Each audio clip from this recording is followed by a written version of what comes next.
Selamat sore, salam sejahtera dalam kasih Tuhan kita Yesus Kristus. Saat sore hari ini kita akan ibadah online sekolah minggu. Kita akan mulai ibadah sekolah minggu sore hari ini. Tante undang anak-anak yang di rumah boleh bangkit berdiri. Kita akan menyanyikan satu pujian, Bapakku datang padamu.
Siapkan hati untuk berdoa mulai ibadah ini.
Pada sore hari ini kami bersama anak-anak sekolah minggu bisa mengikuti ibadah online Tuhan, semua karena kasih karunia-Mu.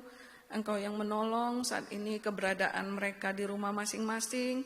Yang sakit Tuhan jamah sembuhkan, yang banyak masalah juga Tuhan tolong mereka. Tuhan berikan mereka jalan keluar semuanya. Kami serahkan ke dalam tangan kasih-Mu. Kami akan mulai ibadah sekolah minggu ini, mohon pimpinan Tuhan, penyertaan Tuhan, urapan Roh Kudus di dalam kami beribadah kepada Engkau Tuhan. Segala kuasa kegelapan, roh main-main, roh tidak taat, roh tidak sungguh-sungguh, kami usir semuanya di dalam nama Tuhan Yesus Kristus. Darah Yesus yang berkuasa, yang menolong kami untuk memulai ibadah sore hari ini. Terima kasih Tuhan, kami mau mulai ibadah ini, kami alaskan doa kami hanya di dalam nama Tuhan Yesus Kristus. Haleluya. Amin. Silakan duduk kembali anak-anak. Kita akan nyanyikan satu pujian, hanya dekat Allah saja aku tenang.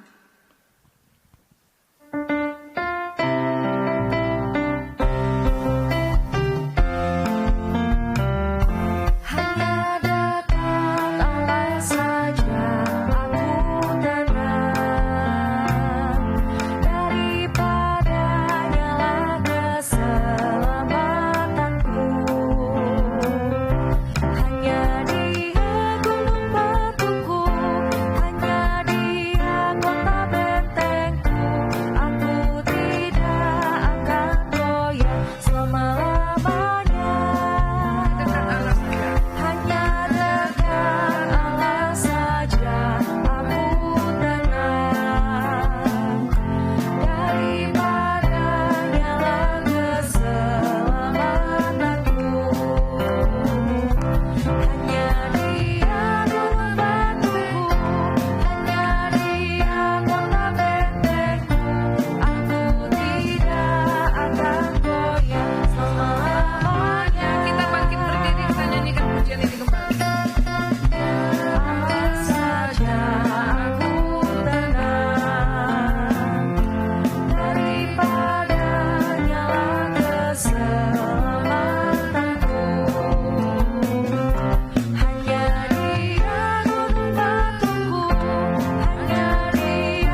anak-anak, kita akan menyanyikan satu pujian kembali, Roh Kudus diberikan bagiku.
Memperingati Hari Pentakosta, suasana pencurahan Roh Kudus, kita mau, walaupun sebagai anak-anak sekolah minggu, kita mau taat, kita mau dengar-dengaran, agar Roh Kudus juga bisa dicurahkan kepada anak-anak sekolah minggu, apapun yang jadi masalah anak-anak sekolah minggu, dalam sekolahnya, dalam keluarga, dalam pergaulan, semua minta Roh Kudus memimpin kita, ya.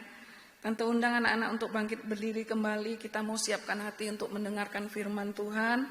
Kita nyanyikan satu pujian, firman-Mu pelita bagi kakiku.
Pujian sore hari ini Tuhan, firman-Mu adalah pelita bagi kaki kami di tengah dunia yang semakin gelap ini Tuhan, oleh dosa-dosa, oleh kejahatan, kenajisan, oleh kerusuhan Tuhan. Saat ini kami butuh perlindungan-Mu, pertolongan-Mu menerangi setiap langkah perjalanan hidup kami di dunia ini. Engkau menjauhkan kami dari dosa-dosa, dari pengaruh-pengaruh dunia yang tidak berkenan kepada Tuhan. Saat ini Tuhan, kami mau mendengarkan firman-Mu, sucikan, kuduskan hati pikiran kami, agar firman-Mu menolong kami, memberi kekuatan, memberi kesucian kepada kami, sehingga kami semakin taat, semakin sungguh-sungguh di dalam Engkau. Terima kasih Tuhan, kami akan mendengarkan firman Tuhan. Roh Kudus pimpin kami sebagai pembicara untuk menyampaikan firman-Mu, dan juga anak-anak yang di rumah untuk mendengar dengan sungguh-sungguh, tertib, segala roh main-main, roh yang tidak taat, kami usir semuanya di dalam nama Tuhan Yesus Kristus. Roh Kudus yang menjamah hati anak-anak di rumah untuk bisa mendengar, memperhatikan firman Tuhan dengan sungguh-sungguh. Terima kasih Tuhan, kami serahkan doa kami hanya di dalam nama Tuhan Yesus Kristus. Haleluya, amin. Silakan kembali anak-anak duduk. Ya, Tante hari ini akan menyampaikan firman tentang tentang Roh Kudus ya. Kita baru saja merayakan hari raya pencurahan Roh Kudus. Ya. Roh Kudus dicurahkan setelah Yesus lahir ke dunia, dia mati, dia bangkit, lalu naik ke surga. Kalau Yesus tidak lahir, tidak mati, tidak bangkit, maka Roh Kudus itu tidak dicurahkan kepada kita semuanya ya. Nah, kita mau bersyukur kepada Tuhan. Tuhan sudah mempunyai rencana yang indah bagi kita umat manusia berdosa. Tuhan sudah rela lahir ke dunia ya, mati di kayu salib ya untuk menebus segala dosa-dosa kita. Dia mau menyelamatkan kita lewat korbannya di kayu salib. Tuhan mau menebus kita. Tapi kita mau bagaimana supaya Tuhan bisa menebus kita, menyelamatkan kita? Kita harus mendengar firman Tuhan dulu. Kalau anak-anak tidak mendengar firman Tuhan, anak-anak tidak mengerti apa sih dari makna kematian Tuhan Yesus Kristus itu. Ya, orang nggak akan mungkin, apalagi zaman sekarang ini kalau kita bersaksi Yesus mati akan menyelamatkan dosa kita. Kalau kita yang bicara tanpa mendengar firman, ya mereka juga ragu ya tentang iman percaya kita. Tapi kalau mereka Tuhan tuntun mau mendengar firman, maka firman itu yang akan bekerja membuka hati mereka, pikiran mereka, sehingga mereka bisa mengerti firman Tuhan, bisa mendengar, mengerti, lalu bisa percaya ya, bisa percaya bahwa Yesus itu adalah satu-satunya juru selamat manusia berdosa ya. Nah, jadi Roh Kudus dicurahkan setelah Yesus lahir ke dunia, lalu Yesus mati, bangkit dan naik ke surga, maka Roh Kudus dicurahkan.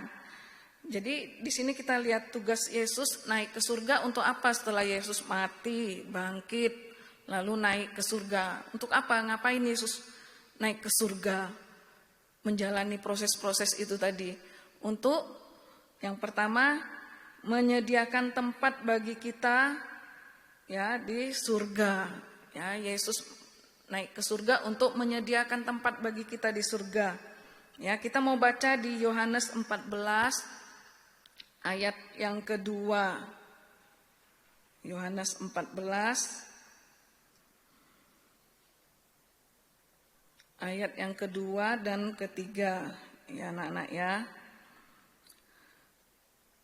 Di rumah Bapakku banyak tempat tinggal. Jika demikian, tentu aku mengatakannya kepadamu. Sebab aku pergi ke situ untuk menyediakan tempat bagimu.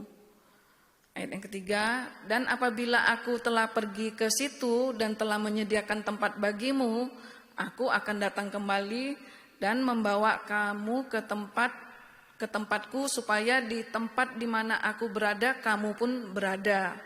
Ya anak-anak ya, di sini adalah kerinduan Tuhan Yesus membawa kita manusia yang diciptakan sama mulia dengan Tuhan itu tidak binasa oleh dunia, oleh dosa, sehingga kita tidak bisa sampai ke surga. Makanya Yesus rela mati, ya rela dari surga yang enak, yang penuh kemewahan ya, tapi dia tinggalkan untuk lahir sebagai bayi di kandang domba, lalu dia mati ya, mati kemudian dia bangkit. Nah, dia bangkit pada hari ketiga, dia kemudian naik ke surga ya. Nah, di sini kita lihat bahwa Tuhan Yesus kerinduan Tuhan Yesus membawa kita kembali ke surga. Makanya Tuhan Yesus menyediakan tempat bagi kita di surga. Kalau Tuhan Yesus kerinduannya menyediakan tempat bagi kita di surga, maka kita juga harus menyiapkan apa? Menyiapkan hidup kita, hati kita, pikiran kita untuk percaya kepada Tuhan Yesus.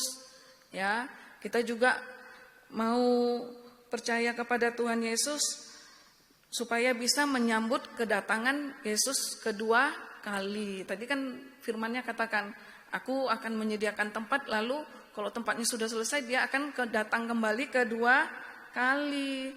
Nah, supaya kita bisa menyambut kedatangan Tuhan Yesus kedua kali, maka kita harus pertama apa? Bertobat, ya. Kita harus bertobat. Bertobat itu apa sih, Tante? Bertobat itu adalah berhenti berbuat dosa. Kita berhenti berbuat dosa. Dosa apa? Dosa misalnya mencuri, berbohong, merokok. Masih kecil-kecil juga sekarang anak-anak ya, kalau di sekolah itu kadang dalam pergaulan, waktu main-main juga diajak temannya, yuk kita belajar yuk merokok yuk. Nah, bisa saja, tapi kita harus tidak mengikuti kalau itu tidak benar ya anak-anak ya. Kita harus punya iman yang teguh, apalagi anak-anak sekolah minggu di sini sudah sering mendengar firman ya, firman di dalam sekolah minggu maupun di dalam kebaktian umum orang tua. Nah, setidaknya anak-anak bisa membedakan mana pergaulan yang benar, mana pergaulan yang tidak benar ya. Jadi Tuhan rindu supaya kita berhenti dari berbuat dosa, mati terhadap dosa. Ya. Setelah kita bertobat kita harus apa? Orang sudah mati, terus kita harus ngapain? Harus masuk baptisan air. Itu bagi anak-anak nanti kalau sudah remaja, sudah mau masuk kaum muda remaja. Nah, nanti masuk baptisan air juga harus baptisan air yang benar, seperti Yesus dibaptis. Yesus dibaptis bagaimana? Yesus baptis diselam ya, diselam di dalam air ya. Bukan masuk di dalam kuburan tanah, tapi diselam di dalam kuburan air ya. Kemudian dibangkitkan dari air, kubur air, lalu mendapat hidup baru, hidup dalam kebenaran ya. Maka Roh Kudus yang akan menolong kita, memberi kekuatan kepada kita ya anak-anak ya. Jadi prosesnya untuk kita bisa menerima keselamatan, bisa masuk surga nanti saat Yesus datang kedua kali, kita harus pertama apa? Bertobat, masuk baptisan air ya. Nah, terus kita menerima kuasa firman itu bekerja dalam hati kita sehingga kita bisa bertobat ya. Kita mau lihat anak-anak ya, sebelum kita mendengar firman Tuhan, kita tidak berdoa dengan sungguh-sungguh, maka kita nggak mengerti, kita tidak tahu kalau Tuhan Yesus itu bisa sampai mati, bangkit, lalu naik ke surga, mencurahkan Roh Kudus. Bukan anak-anak saja, tapi murid-murid Tuhan saja yang sudah berulang-ulang kali Tuhan sampaikan firman kepada mereka bahwa aku akan mati, aku akan pergi, lalu bangkit dan naik ke surga. Nah, mereka aja lupa ya. Makanya firman perlu diulang-ulang ya. Contohnya saja 2 orang murid Yesus yang berjalan menuju ke Emmaus ya. Kita mau baca coba di Lukas 24 ayat 13. Lukas 24 ayat yang ke-13 ya anak-anak ya. Sampai ayat yang ke-16. Pada hari itu juga 2 orang dari murid-murid Yesus pergi ke Emmaus, sebuah kampung bernama, ulangi lagi Tante. Pada hari itu juga 2 orang dari murid-murid Yesus pergi ke sebuah kampung yang bernama Emmaus yang terletak kira-kira 7 mil jauhnya dari Yerusalem. Dan mereka bercakap-cakap tentang segala sesuatu yang telah terjadi. Ketika mereka sedang bercakap-cakap dan bertukar pikiran, datanglah Yesus sendiri mendekati mereka, lalu berjalan bersama-sama dengan mereka. Tetapi ada sesuatu yang menghalangi mata mereka sehingga mereka tidak dapat mengenal Dia. Nah, ini ayat 16 ini ya anak-anak ya. Kita mau baca lagi ulang. Tetapi ada sesuatu yang menghalangi mata mereka sehingga tidak dapat mengenal Yesus. Ya anak-anak ya.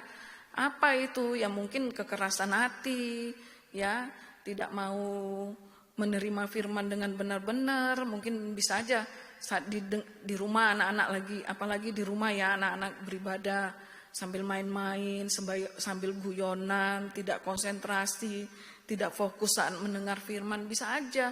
Nah, akhirnya nggak ngerti firman yang disampaikan hari ini tentang apa. Diulang lagi nanti ditanya mama papanya tentang apa firmannya, nggak tahu. Nah, kan itu berarti nanti ya seperti ayat 16 tadi, tetapi ada sesuatu yang menghalangi mata mereka sehingga mereka tidak dapat mengenal Dia, mengenal siapa? Tuhan Yesus dengan benar.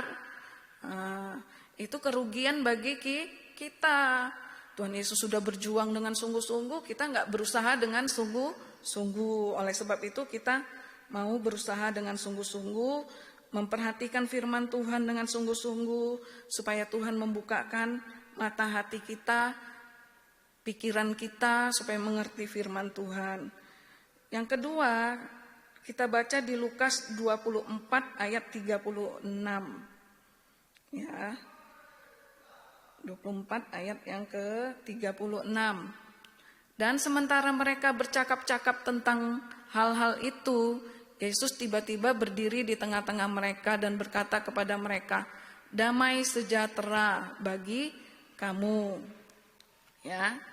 Di situ setelah Tuhan Yesus tadi bertemu dengan dua orang murid di Emaus itu, bercerita-cerita tentang firman Tuhan, mereka baru nggak mengerti. Kemudian mereka mengajak Tuhan Yesus itu pergi ke sebuah rumah ya anak-anak ya, ke sebuah rumah.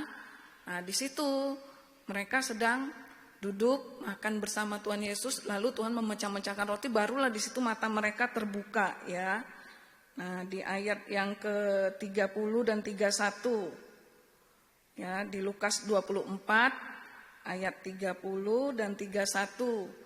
Waktu ia duduk makan dengan mereka, ia mengambil roti, mengucap berkat, lalu memecah-mecahkannya dan memberikannya kepada mereka. Ketika itu terbukalah mata mereka dan mereka pun mengenal Dia, tetapi ia lenyap dari tengah-tengah mereka. Ini anak-anak ya, kita lihat kuasa Tuhan menolong kita ya, walaupun kita nggak bisa mengerti, tapi Tuhan tuh masih di sini. Usaha Tuhan memberi mengambil roti, mengucap berkat, lalu memecah-mecahkannya dan berdoa ya, sehingga terbukalah mata hati murid-muridnya itu bisa melihat, oh itu ternyata Tuhan Yesus. Tapi Tuhan Yesus hilang, lenyap dari tengah-tengah mereka ya. Jadi kita juga mau berusaha sungguh-sungguh anak-anak saat mendengar firman itu, kita harus perhati sungguh-sungguh, konsentrasi supaya Roh Kudus dicurahkan dalam kehidupan kita ya. Roh Kudus memberikan damai sejahtera bagi kita. Nah, setelah Roh Kudus dicurah di anak-anak, setelah Tuhan Yesus berjumpa dengan murid-muridnya itu, Tuhan Yesus mengajak murid-muridnya ke sebuah gunung di Galilea ya. Di situ Dia mengajak murid-muridnya ya. Tuhan berjanji sebelum Dia naik ke surga ya, Tuhan berjanji sebelum Dia naik ke surga akan memberikan Roh Kudus kepada murid-muridnya ya. Tuhan Yesus berjanji akan memberikan Roh Kudus kepada murid-muridnya, dan murid-muridnya ya disuruh menunggu di Yerusalem ya. Tuh, ketika Tuhan Yesus terangkat naik ke surga, Dia berjanji akan memberikan Roh Kudus ya. Nah, waktu Tuhan Yesus naik ke surga, Dia mencurahkan Roh Kudus ya. Murid-muridnya waktu itu pulang dari Galilea ya, terus Dia pergi ke Yerusalem. Di situ Dia berkumpul di sebuah rumah, Nah, waktu murid-muridnya sedang berkumpul berunding ya, mereka itu sedang menghadapi suasana yang cemas, takut. Kenapa cemas takut? Karena tentara-tentara Israel, prajurit-prajurit, orang-orang ahli-ahli Taurat itu berusaha menangkap mereka untuk membunuh mereka juga. Nah, makanya waktu itu Tuhan Yesus bilang, kamu tunggu di Yerusalem. Akhirnya mereka menunggu di sebuah rumah, ya, waktu mereka sedang berkumpul, berdoa bersama-sama, maka angin keras itu lalu masuk dan memenuhi seluruh rumah para murid itu berada, ya. Angin kencang, ya, masuk, angin keras, ya. Angin keras masuk dan lalu angin keras itu menjadi lidah-lidah api dan hinggap pada murid-murid, ya, sehingga mereka kepenuhan Roh Kudus. Nah, saat mereka sudah kepenuhan Roh Kudus ini, barulah mereka mulai bersaksi, ya, mereka bersaksi, dan orang-orang di sekitar sana juga yang berkumpul mendengar suara mereka, kok rame ya, riuh ya, rame sekali. Ada suara apa? Ternyata murid-murid dipenuhi oleh Roh Kudus, ya. Nah, orang banyak juga berkumpul di situ, ya, mengerumuni tempat itu, sehingga Rasul Petrus yang saat itu tampil dan bersaksi, ya, berani. Tadinya Rasul Petrus itu menyangkal Tuhan, tapi sekarang dia karena dipenuhi Roh Kudus, dia berani bersaksi tentang Tuhan Yesus, ya. Sehingga banyak orang yang pada saat itu bertobat, ya anak-anak. Banyak orang bertobat, memberi diri dibaptis, dan mereka percaya bahwa Yesuslah satu-satunya juru selamat. Ya, pekerjaan Roh Kudus tidak sampai di situ saja, tetapi pekerjaan Roh Kudus sampai saat ini bekerja di dalam kehidupan kita, ya. Kita yang saat ini juga masih memperingati suasana Roh Kudus, kita mau sungguh-sungguh berdoa sama Tuhan, minta Tuhan walaupun aku kecil, minta Roh Kudus, bisa dipenuhi Roh Kudus. Ya, itu waktu itu kan hanya bangsa Israel aja yang dipenuhi Roh Kudus, tapi Roh Kudus juga dicurahkan kepada bangsa-bangsa kafir, ya. Nah, kesempatan bagi kita saat ini sebagai anak-anak sekolah minggu bisa dipenuhi Roh Kudus. Buktinya kalau dipenuhi Roh Kudus apa? Kita mulai taat, dengar-dengaran sama mama papa, tidak suka melawan lagi, tidak suka membantah, tidak membuat orang tua pedih, susah, ya. Tapi kita bisa menyenangkan hati orang tua di rumah, hati mama papa, dan kita bisa menyenangkan hati Tuhan, memuliakan Tuhan, ya, menjadi berkat. Sekian firman Tuhan hari ini, semoga menjadi berkat bagi anak-anak sekolah minggu, ya. Seperti biasa ada pengumuman bagi anak-anak sekolah minggu. Tante harap setiap ibadah sekolah minggu yang onsite, ya, di gereja masing-masing itu diadakan di Surabaya, Malang, Medan, Jakarta sesuai jamnya masing-masing. Anak-anak boleh datang beribadah. Kalau yang tidak bisa beribadah pada jam-jam itu, bisa ibadah online seperti sore hari ini, ya, di jam yang sama. Kemudian setiap kali beribadah anak-anak berpakaian rapi, jangan lupa disiapkan Alkitab dan alat tulis untuk yang sudah bisa membaca dan menulis. Ringkasan firman Tuhan nanti bisa dilihat di link YouTube, tugas atau kegiatan sekolah minggu bisa dilihat di Google Classroom dengan kode kelas KZYIYNP, ya anak-anak, ya. Anak-anak yang ikut orang tua beribadah di gereja hari Minggu tidak boleh mengganggu, tidak ramai, tidak berjalan-jalan, tidak lari-lari, atau lagi berteriak-teriak, ya. Anak-anak harus duduk yang manis, ikut juga mendengarkan firman agar bisa mendapat berkat firman Tuhan. Sekian sekolah minggu sore hari ini, kita mau berdoa, kita mau tutupkan ibadah hari ini, kita mau mengucap syukur Tuhan sudah pimpin. Mari kita berdoa. Terima kasih Tuhan buat firman yang sudah Tuhan sampaikan pada hari ini. Kami mengucap syukur Tuhan, Engkau sudah rela dari surga turun ke dunia, lahir sebagai bayi di kandang domba, dan Tuhan juga rela mati, bangkit, dan naik ke surga untuk mencurahkan Roh Kudus kepada kami, manusia yang penuh dosa, yang banyak kekurangan, kelemahan ini. Tuhan mau tolong kami, Tuhan mau angkat kami. Kami mengucap syukur, terima kasih Tuhan. Biarlah firman-Mu sungguh-sungguh menjadi pelita terang bagi jalan kami di tengah dunia yang semakin gelap ini. Terima kasih Tuhan Yesus, kami sudah berdoa dan mengucap syukur. Kami Terima kasih buat penyertaan-Mu. Di dalam nama Tuhan Yesus kami berdoa. Haleluya. Amin. Sekian, terima kasih. Selamat sore, Tuhan berkati.